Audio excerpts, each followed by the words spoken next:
Dünya Kadınlar Günü'nde İstanbul'daki Çin Başkonsolosluğu yakınlarında toplanan yüzlerce Doğu Türkistanlı kadın, Çin'deki yakınlarının zorla kamplara kapatılması ve yakınlarından haber alamadıkları gerekçesiyle protesto gösterisi düzenlendi.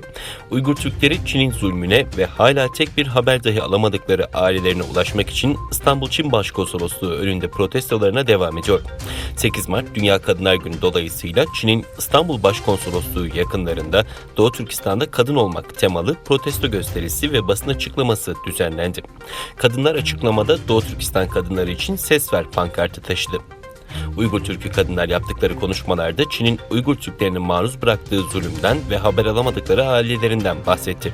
Kadınlar ayrıca Çin'in Uygur Türk'ü kadınlara karşı olan uygulamalarını da anlattı. Doğu Türkistan diasporası son 3 aydır kalabalık bir şekilde küresel çapta Türkiye, Almanya, ABD, Kanada, Hollanda, Belçika, Fransa, Japonya ve Avustralya'ya kadar genişleyerek millet nöbeti olarak hak arayışlarını devam ettiriyor.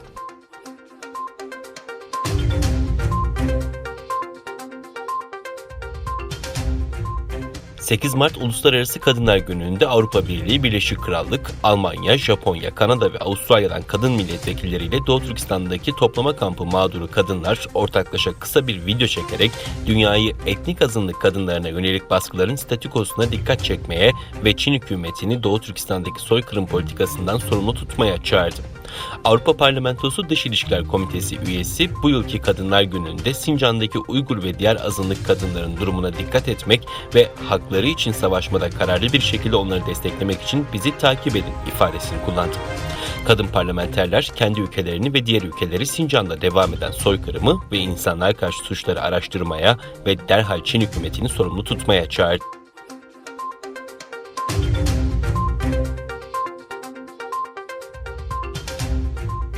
Tayvan lideri Tsai Ing-wen, Çin ordusunun baskılarını arttırmasının ardından adanın kuzeyindeki bir donanma üssünü ziyaret etti. Tayvan adasının kuzeyindeki Kuileng limanındaki 131. filoda incelemelerde bulunan Tsai, Tayvan Silahlı Kuvvetleri'nin cesur askerlerinin adanın bağımsızlığını koruma konusundaki kararlılığını gösterdiğini söyledi.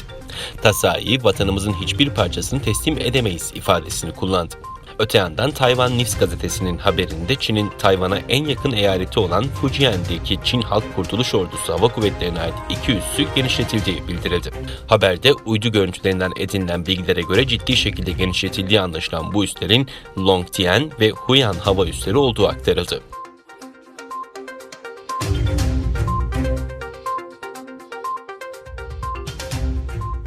ABD'de Joe Biden yönetiminin Rusya'nın SolarWinds siber saldırılarına karşılık önümüzdeki haftalarda bu ülkeye bir dizi siber operasyon ve ekonomik yaptırımla yanıt vermeye hazırlandığı iddia edildi.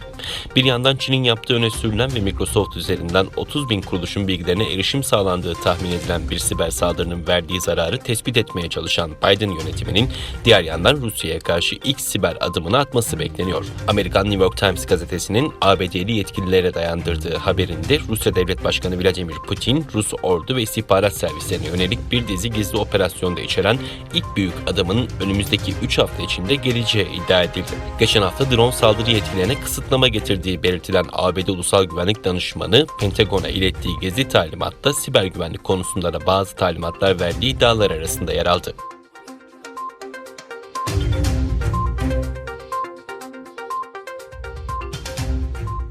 ABD'de Joe Biden yönetimi ülkede bulunan yaklaşık 320.000 Venezuelalı göçmen için geçici koruma statüsü sağlayacağını duyurdu. ABD İç Güvenlik Bakanlığı'ndan yapılan yazılı açıklamada bakanın Venezuela'yı Eylül 2022'ye kadar 18 ay boyunca geçici koruma statüsü verilecek ülkeler listesine eklemiştir ifadesine yer verildi. İç Güvenlik Bakanlığı'nın şartlarını karşılayan ve şu anda ABD'de bulunan Venezuelalıların bu statü için başvurabileceğini işaret edilen açıklamada bu karar Venezuela'da insanların geri dönmesini önleyen sıra dışı ve geçici durum dolayısıyladır değerlendirmesinde bulunuldu.